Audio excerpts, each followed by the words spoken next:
And welcome to the booth here at the World Championships at PAX in Seattle. Marshall Sutcliffe, Ian Duke, and Randy Bueller. And we are excited to bring you standard action here. We're down the stretch of the tournament. These next 4 rounds are going to determine who makes the top 4. Let's head down to the feature match area right now for round number 11.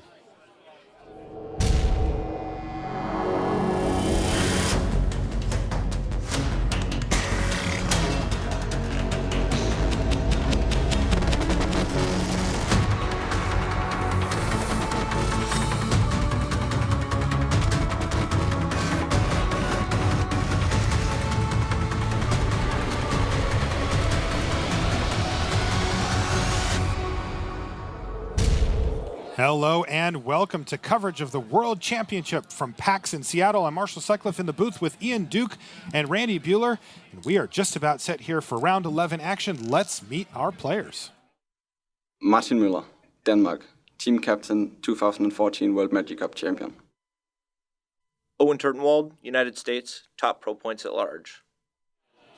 And welcome to the feature match area here, where we have round 11 action. Martin Muller, 17 years old from Denmark, Randy, and he's putting together a nice little run here. He's had a bit of a stumble in the draft, but he's looking to get things rolling here. Tied for second place? Yeah, still tied for second. Yeah, so he's in a great spot. 2 matches ahead of the field, so Martin, Owen, and Paul all tied for second. Paul got paired up. He's the one who's got to go try to stop the Seth Manfield train. Whereas these two guys, there's Owen Turtenwald. And you take a look at Owen Turtenwald here, also sitting on 7-3 in the tournament. Now, that record might not sound super impressive if you're used to watching GP and PT coverage with us, but here at the World Championship, that is a great record. Again, good enough for second place. Again, we're playing standard here. We're going to be playing 4 rounds, and we are just underway in the early stages. Taking a look at the decks that they're playing here, Owen Turtenwald, he's on Abzan. Control, it looks like. He's on the slower version, Randy. Yeah. And he's played a lot of that. He's played a ton year. of Abzan in general. He's just his kind of deck. You know, he used to play Jund back in the day, and this is a similar feel to it. Yeah, Owen 2 Languish. 1 Dragonlord Drumica has made the cut. Oh, in the main? Yeah. Oh, cool. 2 Elspeths. It's a sweet deck. And Ian, on the other side of the table there, Martin has decided to, well, he's not too excited about it, it looks like, but he's playing Esper Dragons. Yeah, Esper Dragons. He had a nice opening hand here with Ashiok, Nightmare Weaver, ready for turn 3. But Owen opens up with a Thoughtseize, so let's take a look at his choices here. Now, one of the questions that jumps to mind immediately, gentlemen, here is 2 control decks. You know, these decks are both looking to go to the late game. Who wins if it does go to the late game? Typically, you'd say the blue control deck is going to win going to the late game because it's got powerful card draw and counter spells.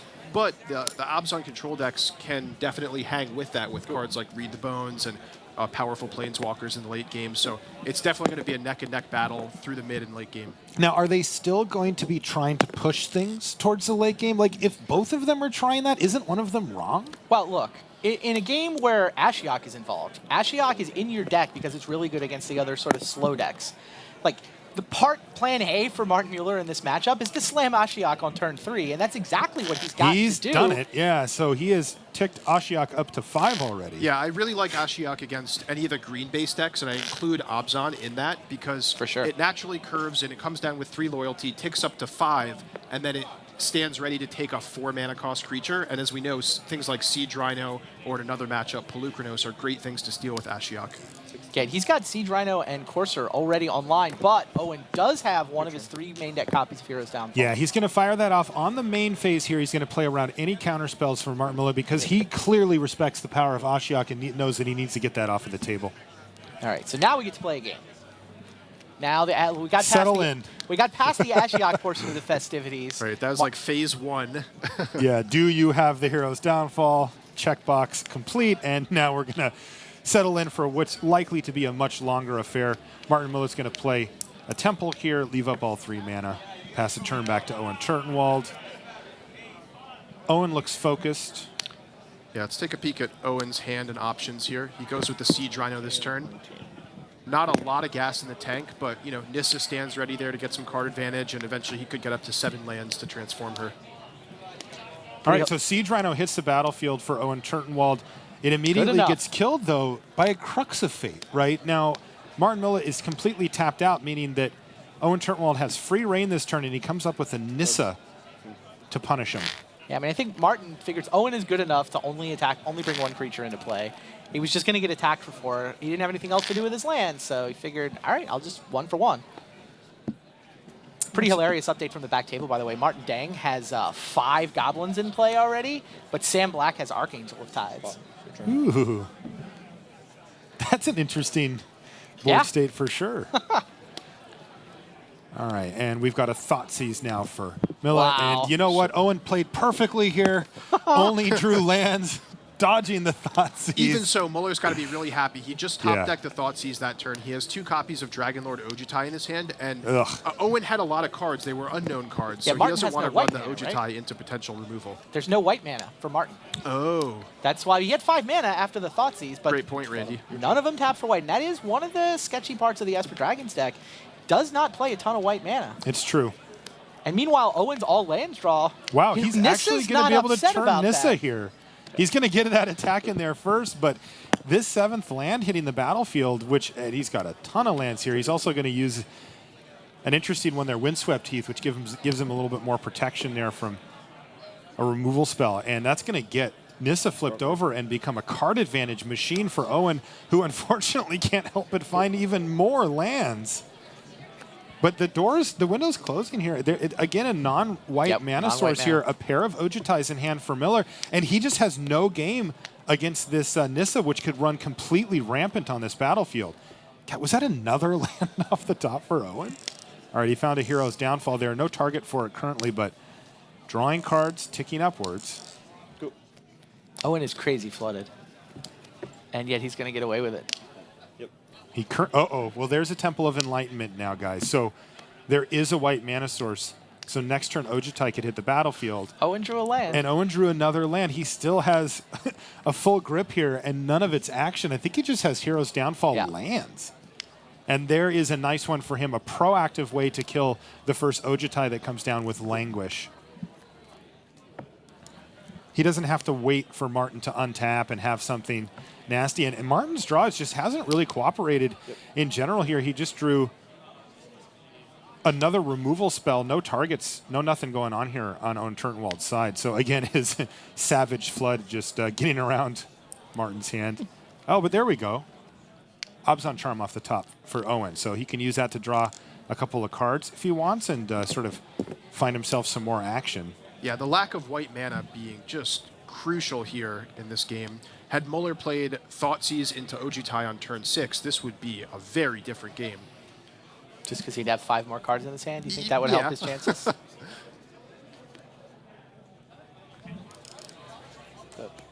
And now Owen is worried about permission from Martin. He's being real careful about the Languish and how's he going to make sure he kills Ojutai and what does he do with his Abzan Charm. Doesn't realize that Martin's hand is just more Ojutai. Yeah. Now Martin did see that Languish, right? It was revealed on to Nissa.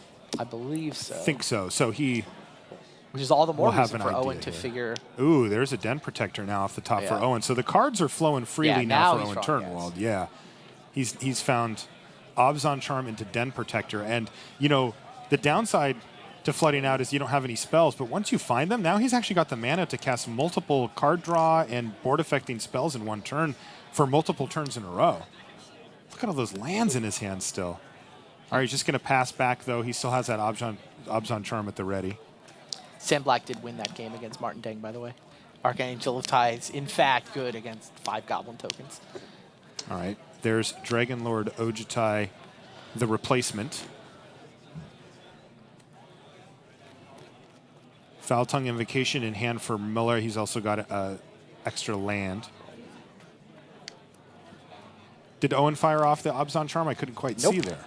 He did not. Okay. No, he's playing this pretty slow. Just keeps ticking Nissa up, too. No interest in random legendary creatures. He might need Abzan Charm as a removal spell here, right? That's true. That's absolutely true. If he figures Martin let the Languish resolve since he had a backup, then Owen feels like he might need to kill this Ojutai twice to make sure it doesn't hit him. Yeah, it makes good sense. Colorless, green, white, black, green. So 2 black, 2 green, a white, colorless. You heard it from Owen. Is he ultimating right now? He just ultimated Nissa. Okay, plan A for him. You can see you get to untap 6 lands, which that's why he floated all that mana, and now Wow. they're all 6/6 elementals. Play a morph with a green and 2 black floating. So he's using some of the mana left over from this 6. He's going to play a morph, use up 5 of the mana to make a Den Protector. Get back Thoughtseize you. And the Eminent Attack incoming says, Owen had the line on the ultimate from the get-go. Yeah, he did. I have to admit, I just thought he's going to draw enough cards to just come out of this, but he had the line on the ultimate he the whole did draw time. enough cards to actually win the game through card advantage. Yeah. Or you can make 66 power worth of lands. He did indeed. We'll be back right after these messages. The battle for Zendikar is coming to PAX Prime, and the Eldrazi are taking over. Join us Saturday for a special 1-hour Battle for Zendikar preview show hosted by Will Whedon and Ashley Birch, and featuring the Wizards of the Coast R&D team as they pull back the curtain on Magic's most exciting fall release ever. Qualify for the next Pro Tour on Magic Online. Go 5-0 or 4-1 in one of 10 preliminaries to advance to the finals. See the full schedule at mtgo.com. And welcome back to the feature match area here at the World Championship. Shuffle cam? Looks like we're on shuffle cam here. Sometimes this happens. We've got 4 feature matches down there so that we can go to one of the other ones when our main match is shuffling, but unfortunately, occasionally the stars line up such that everybody's shuffling. Yeah, I know we heard Sam won with Archangel. Sounds like Tiago won his first game 1. And Seth Manfield won his first game. He is just running away with this thing. 2-match lead on the field. May Up have a already game. clinched top 4. Certainly with a win here, he's mathematically clinched. And you're starting to get to the point where Seth winning, everybody who's not playing against him is rooting for Seth Manfield. The way this schedule works, the more wins he can get, the lower the line goes, right? Now your 9-5 starts to look safe. If he sucks enough wins out of the system, you could see an 8-6 sneak into the top 4, hypothetically. He's Shota Yasuoking it, basically. Yeah, exactly. This is exactly how John Finkel managed to make the first top 4 of the first one of these new World Championships with a record that was only 2 games over 500.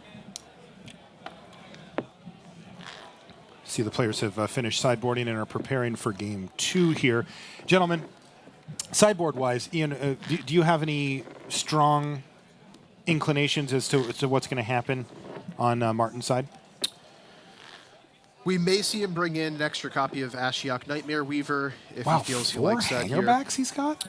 Yeah, he has 4 hangerbacks in the sideboard. I mean, Does he that's- bring those in? I mean, those are actually tough for Owen to deal with. Well, ultimately. Abzan Charm can exile them, Yep. is one important thing. Okay. So it's unlikely for them to go too big without getting removed. and Yeah, not when you getting put that value. cap on it, they look a lot less impressive. Yeah, I mean, he could bring in some powerful late-game stuff like an Ugin the Spirit Dragon or Dragon Lord Silumgar. I actually like Silumgar quite a bit in this matchup because, as we saw in Game 1, one of the ways the Abzan control deck can really match punch for punch in the late game is by sticking a powerful Planeswalker, and Dragon Lord Silumgar, of course, can turn that right around and steal the Planeswalker for you. Can the Abzan deck kill Dragon Lord Silumgar? I mean, Hero's Downfall, of course, right? Oh, that Dragon Lord Silumgar. I thought we were talking about Drifting Oh, the Death. Drifting I'm Death. sorry. Yeah. That's Nope. my bad. All right, so stealing Planeswalker's not bad either.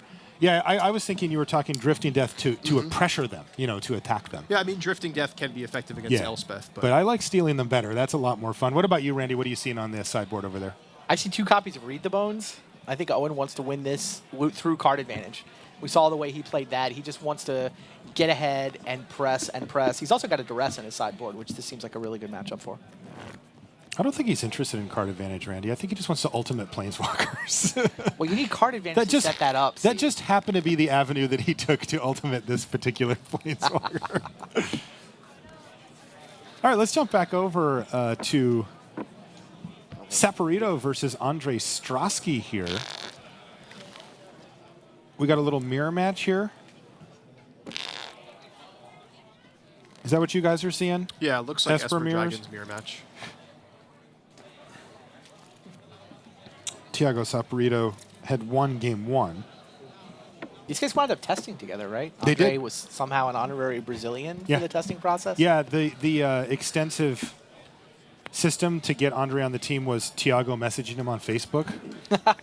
And Andre saying, sure. That works. Yeah. Paulo also tested with them. dig through time. Andre's going to take dig through time away, leaving Tiago with 3 lands and 3 spells, 2 of them Hero's Downfall.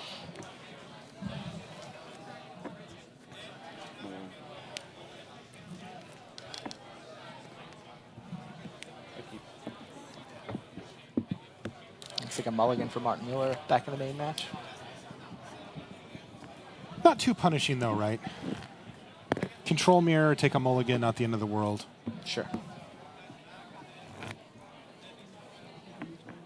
It's always interesting when you see a card like Dig Through Time taken with a turn 1 or turn 2 Thoughtseize, really just indicating, okay, we both understand this game's going to go super long, and that nullifying that card advantage, 4, 5, 6 turns from now is going to be more key than taking, an earlier game play. Yeah, that is interesting. I mean, that card costs 8 mana. Well, ostensibly 8 mana. But that was turn 1. Right? I mean, that thing wasn't coming out for a while either way. Yeah, I mean, it's usually a wise decision in these control matchups. Yeah, It's makes usually how they makes play good out. sense.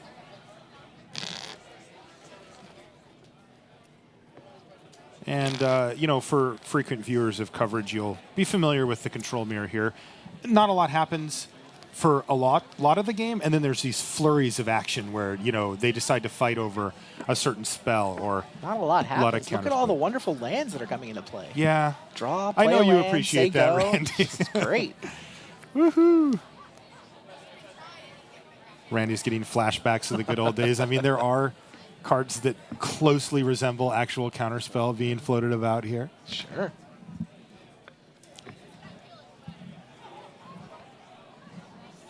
Looks like the main match is starting up again. Yeah, it looks like it started. Why don't we jump back over to our main match here where we find Owen Turtenwald up a game over Martin Muller. Now, both of these players are tied for second place in the field currently with 7-3 records. And Owen was able to win game 1 in impressive fashion. I mean, that turn was absurd. Yes. It wasn't just the ultimate. He also played a Den Protector, flipped it for a Thoughtseize, and cast the Thoughtseize all in that same turn.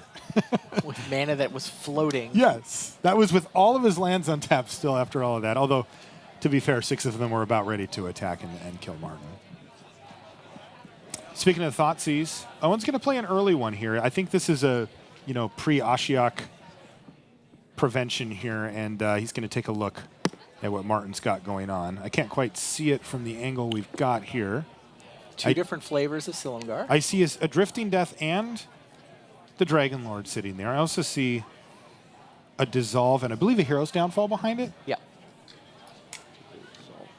Dissolve is the choice. I'm just taking the Dissolve here, says Owen Turtenwald, passes a turn back.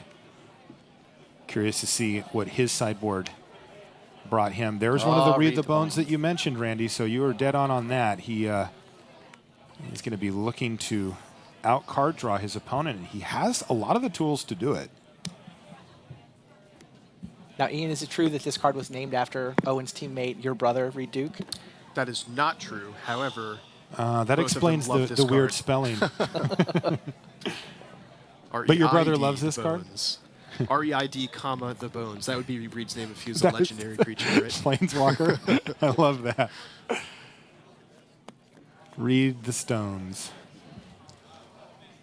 Ian, when you're thinking in terms of R&D, right? Yeah.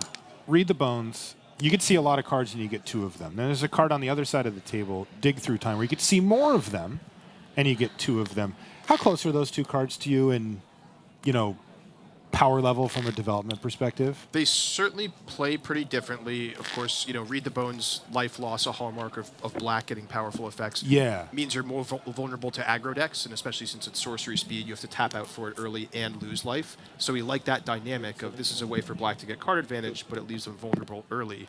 In contrast, the blue card advantage spells a lot more of them tend to be instants, which lets you play more with counter spells, and instant speed removal and tricks to defend yourself in the late game. But you rarely have access to a card like Dig Through Time so early in the game. Correct. Yeah, you have to wait a It's more little for bit. clinching the late game. Yeah. All right, Hassiger the Golden Fang now for Martin. And he's facing down an empty board from Owen Turtenwald, who's going to have to do something about it. And he is immediately going to use Abzan Charm to exile that. Again, these are sort of tests for Owen. Martin following up now with Silumgar, though.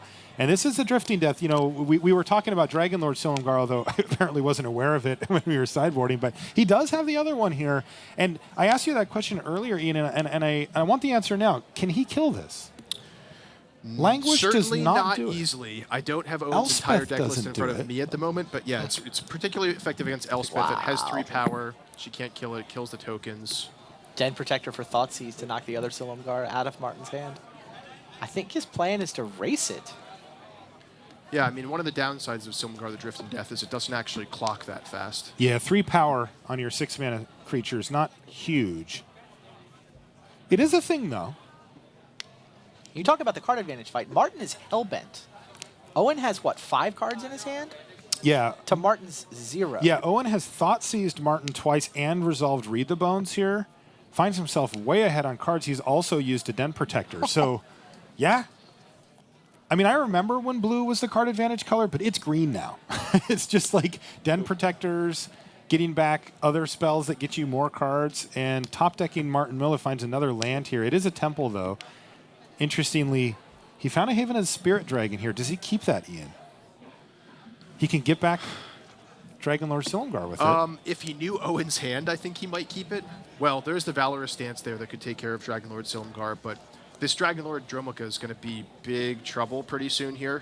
Yeah. Just puts a brick wall in front of Silumgar. Wow. Yeah, cannot be countered. Yeah, shuts off counter spells on Owen's own turn. Yeah, Dragon Lord Dromoka, she's not nice. You know, attacking through Drifting Death is going to be tricky. Is he going to do some kind of Abzan Charm, Valorous Stance shenanigan? I mean, he's safe to do it. Right. You can't cast any spells. Yeah. My guy is huge. Muller's also hellbent, so yeah, that worked. Now he's got a huge Dragon Lord Dromoka and gets Silumgar off the table. Yeah, Muller's... This is a clock, The too. window's closing here. I mean, he really needs multiple top decks in a row. The thing is, even Crux of Fate won't save him here because Owen's threats are split between Dragon and non-Dragon. Yeah, especially now. Yeah. So I think Martin kept the land. Like, did he even look at his draw step there? I think he No. might have kept it on top. We'll take a look and let you guys know as soon as we can. Yeah, he'll play it. But He as, did. As we know, Owen actually has a backup Valorous Stance in his hand. And that does look like it's going to work because Martin has to make the big swingy play here. Takes the morph. Yeah. It takes the morph. I think it's his only option. I mean, certainly what I would do there, too. Is he scooping his cards up or untapping them? No, I think he's just reorganizing. I've seen Martin do this in other matches as well. I Yeah, thought the same thing well, the first time I saw him. Valorous Stance is going to have him scooping his Now cards he may up be in scooping short them. order here. Not quite yet.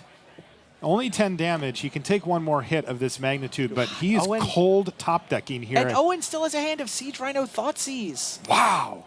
This has just been a thumping. And that is going to do it. Owen Turtenwald improves to 8-3 and moves one step closer to the top 4 and maybe even a world championship for Owen. Yeah, commanding victory there. Yeah, for he Upside is Control. second place and possibly second place by himself. Yeah, that was a beating. All right, well, why don't we jump over to our King of the Hill table, which is Seth Manfield Yeah, this is versus the other big Paul Rietzel.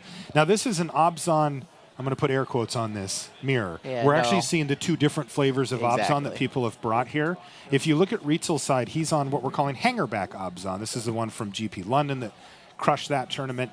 It's a much more aggressive, lean and mean version of the deck versus Seth Manfield, who's on a slower, controlling version of it. Yeah, essentially take your old Abzan aggro deck, swap out the Rakshasa Death Dealers for Hangerback Walkers, and you're good to go. Dromoka's command has been great in this metagame. Probably not as ridiculous in the standard today as it has been for the last few weeks, but very good card versus a lot of the decks that people can play. Looks like we jumped in on a key turn here. We see Seth Manfield has had Elspeth in play for a couple turns, making some soldier tokens, but Paul had just played a Wingmate Rock. So what we'll see is if Seth can answer them. Wow. Indeed Languish. Yeah, how about we use that in And having past tense? blocked the tokens. Wow. Wow.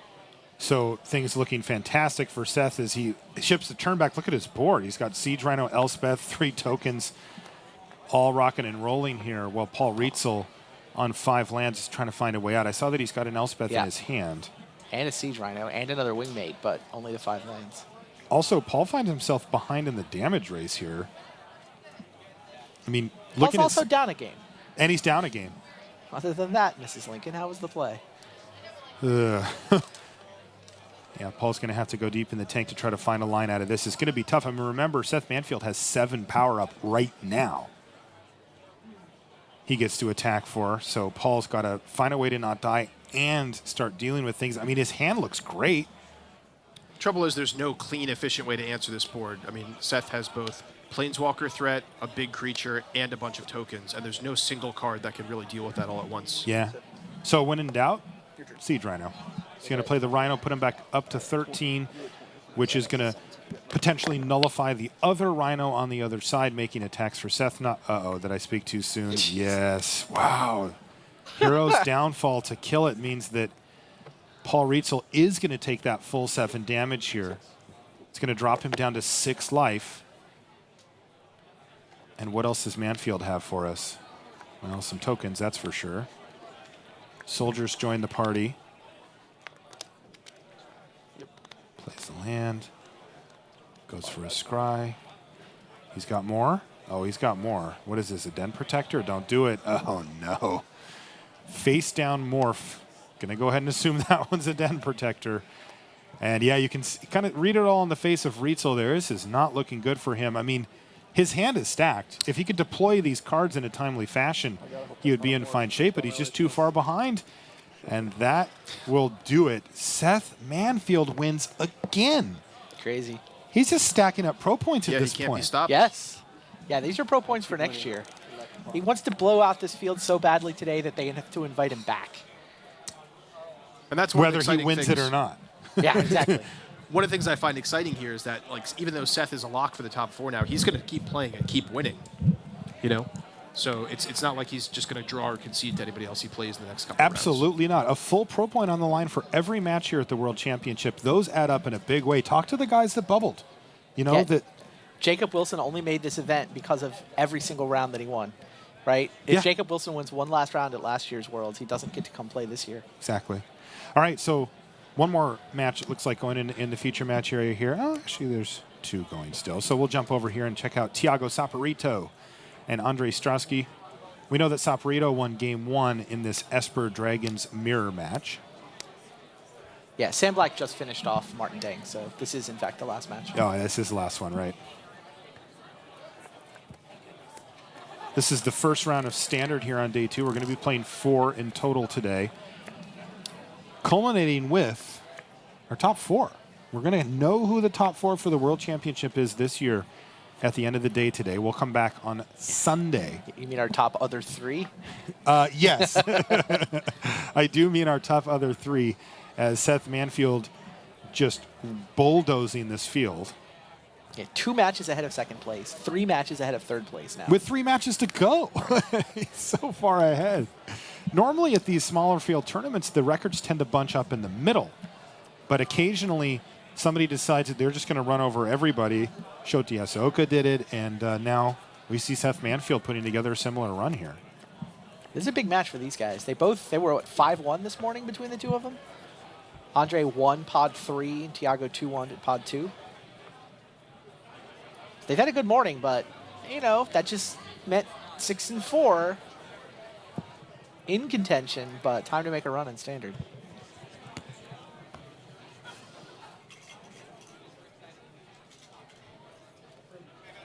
Well, full grip of cards here for Andre Strasky. We see that. He's also got Ashiok Nightmare Weaver already on the battlefield, but Tharby Dragons on the other side there for Thiago Saporito.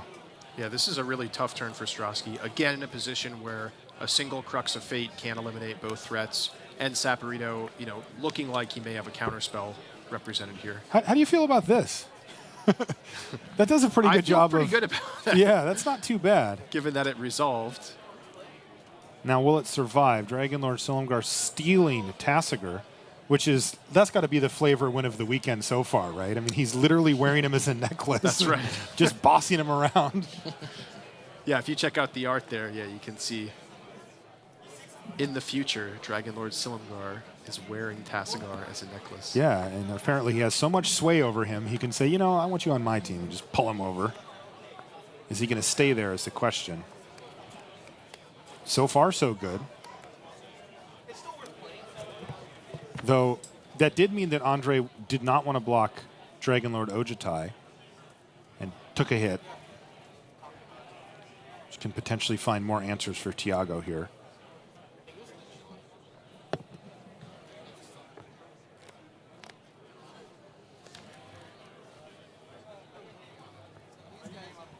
So a key turn here. If Saporito can't answer the Dragon Lord Silumgar this turn, Strosky gets to untap with what looks to be a full grip, and I think I saw another dig through time in his hand. So it's unlikely that after this one turn window, he'll have a good opportunity to kill it. Speaking of dig through time, Yeah. Tiago card just that, churning through his deck here.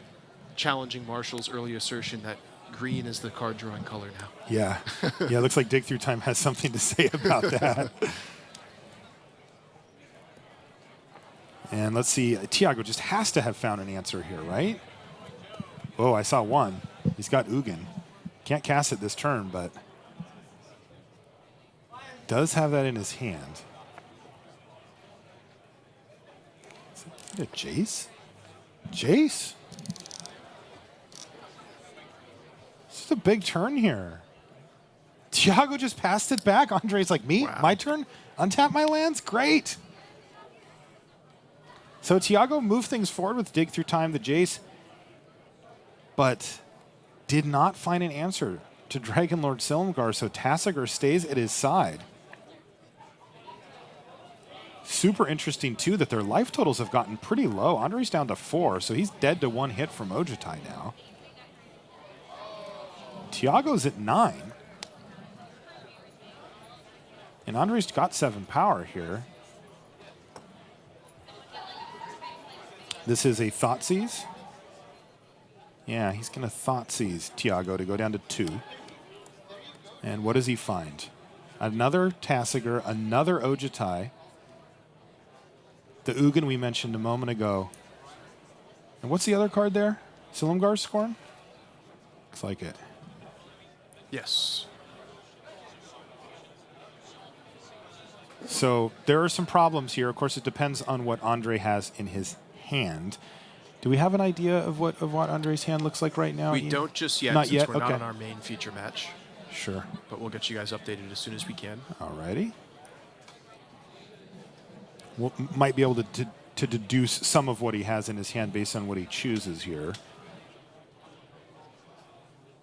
Andre's down to 2, so he cannot let Ugin resolve, even if he has an answer for it once it was on the board. Or else Ugin threatens to throw some pain right in his face, and that would be it.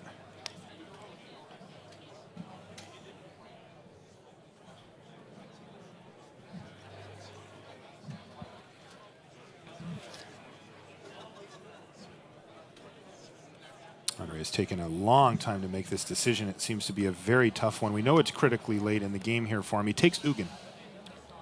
We believe the remaining card in Strosky's hand may just be a single dig through time. Okay. So lots of options there. But That is the just one you spend want, I mana to suppose. access it. Yeah.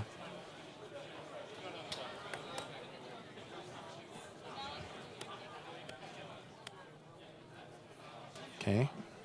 Ashiok ticks up. Doesn't hit anything. It's not uncommon, though, in this type of matchup.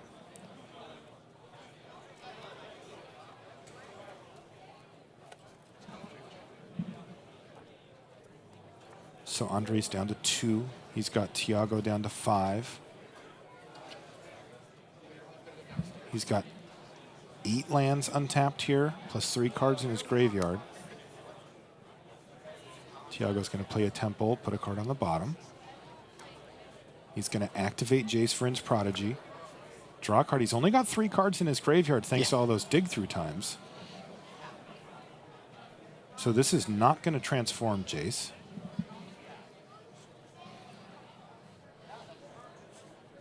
God, this is a close one.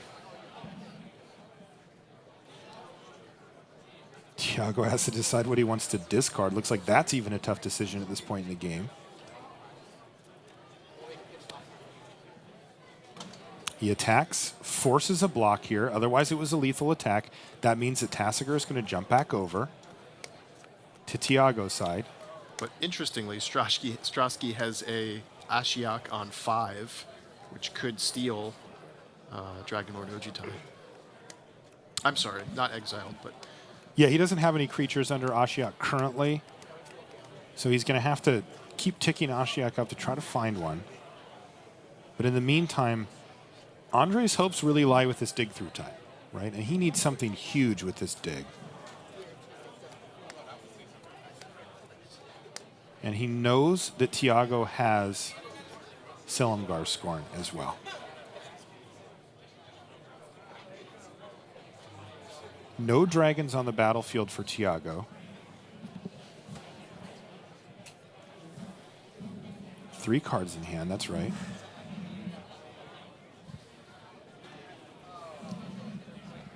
How many of them does Andre know about from the Thoughtseize? He knows about all of them. He knows about the Scorn. And he also knows that he has a Dragon Lord Ojutai. Yeah. So he knows that the dig through time is going to get countered. This is why I thought so long in that Thoughtseize. It's because he was worried about the counterspell. He really wanted this dig to resolve, but since Ugin was instantly lethal, he felt like he had to take the game ending. Yeah, and now he just needs to rip something great. Let's see what he finds. He doesn't find anything, and Thiago Saporito defeats Andre Strasky. A tough one for Andre there. He has a smile, but tough match. Really close for those two gentlemen. And Thiago Saporito is going to improve to 7-4. He's tied for third He's now. in the thick of it, no doubt about it. He's tied with Rietzel.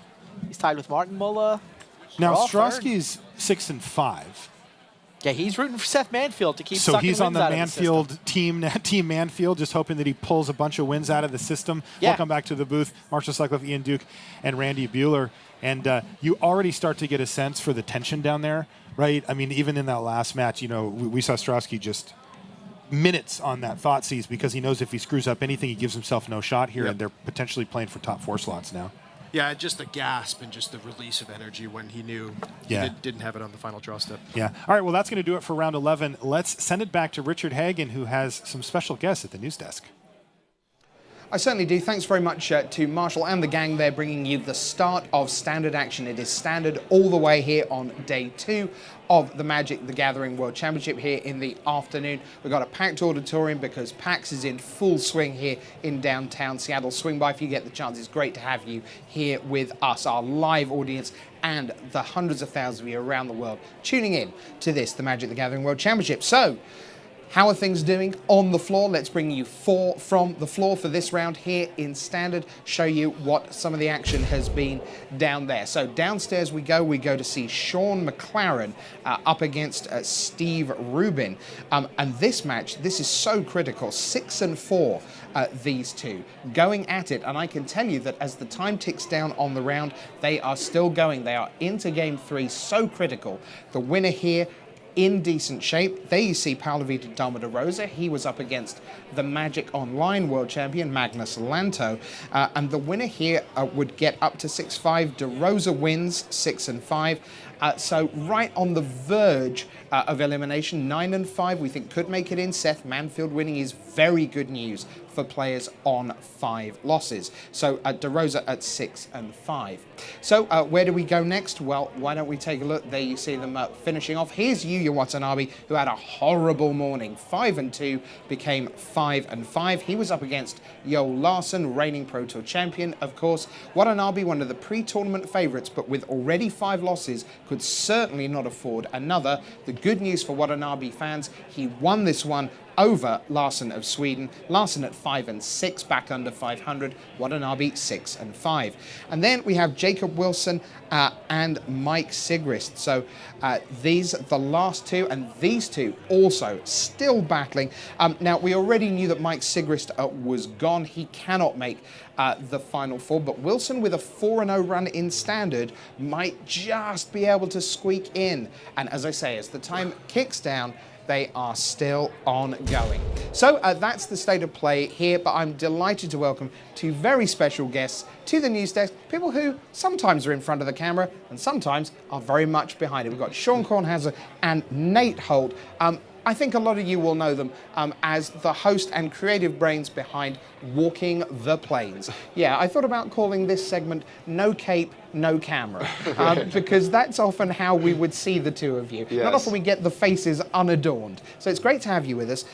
So many of us love Walking the Plains. It's hard to remember a time when it didn't exist, but of course it's only, what, three and a half years that we've been doing it? Yeah. So many great shows, so many great moments. But we're not here to talk about Walking the Plains. We're here to talk about something much, much more exciting. Nate, what do you got? So, in addition to Walking the Plains, which Sean and I produced together, we have, over the last 2 years or so, been working on a feature-length documentary about Magic players on the Pro Tour. It's called Enter the Battlefield, Life on the Magic the Gathering Pro Tour. It's a doozy. It's our pride and joy, and we're very excited about it. Wow, I can imagine you would be. Now, we'll just ask the audience, would you like to see a little clip from Enter the Battlefield? I think we should do that. Why don't we do that right now?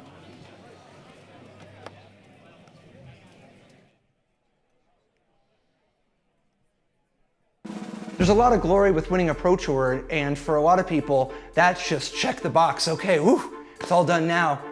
But for me, it was very much a stepping stone to the World Championships. It was the best road I knew how to try to get a slot on to achieve my dream of being a world champion. Reaper of the Wilds comes off the top for Namsung Wook. There's the hand. Patrick Chapin, the innovator, has done it. It means that I have a chance to play in the World Championships in France later this year. So I'm like super excited. Like I'm one more step closer.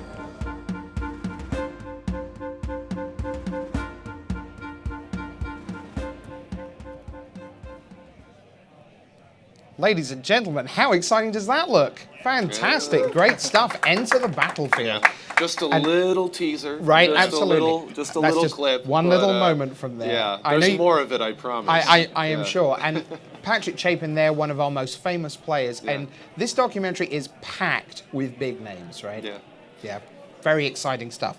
So, Sean, tell us a little more about this project. How did it come to be? Whose idea was it in the first place? Sure. Yeah, we had a few discussions. The original concept, I guess, was more to be kind of the story of the season, like that particular Pro Tour season. So that was around Pro Tour Theros we started shooting. And as that season went on, as we were shooting more and more, developing that idea, we decided we wanted to go a little bigger, I guess. Instead of just focusing on the best of the best, whoever was doing the best that year, we wanted to talk about other kinds of players, maybe some players who were struggling to stay on the Pro Tour, people from other eras, and it just the picture got wider at that point. Well, Magic's a world of stories. I mean, that's one of its great strengths. It's not just about the play, it's about all the people who surround the game, and we all have our Magic lives that are away from just being at 20 or 15 or 0. Yeah. And that's so cool because there's a never-ending supply of stories. Now, Nate, what are we going to see tonight? Because a lot of us are on social media. Magic players very active on social media. I think tonight it's going to be a little bit busy in the Nate and Sean Twitterverse. Right. No, it's a big night for us. Right here on this very stage tonight, in this very viewing area, we are having a very exclusive, private little party that is called the First Look at Enter the Battlefield, where a select number of Magic luminaries, I suppose, will be watching 25 minutes of selected footage from the film, treated to that, and hopefully they have something to say about it on social media. Hopefully, if you guys are interested and intrigued in this kind of content, talk about it. Let Wizards know, let us know what you think. Because you're the trailblazers for this kind of thing, and I'm sure in 50 years when there are entire, the MTG 3, 4, 5, and 6 channels that you can choose from, going back in footage, this will all seem very, very much part of the fabric. But you guys are the trailblazers for this kind of thing. It's fantastic. Yeah. Where are we in terms of the project? This is post-production time? Right. So the film is currently in post-production, which means we're done shooting, but we're still working on the film a bit. And we do not yet know when the film will be released, so we're all waiting on bated breath about that. But we hope to know more about exactly when it will be released by the end of this calendar year. Okay, so you're looking at distribution options and getting the final cut together and all that good stuff, crossing the I's and dotting the T's or whatever way round that is. You know, those kind of things. All right. Fantastic stuff. Can't wait to see more from Enter the Battlefield live on the Magic the Gathering Pro Tour. Thanks very much to Nate and Sean, walking the plains, and now Enter the Battlefield. We can't wait for that. Thank you so much to them.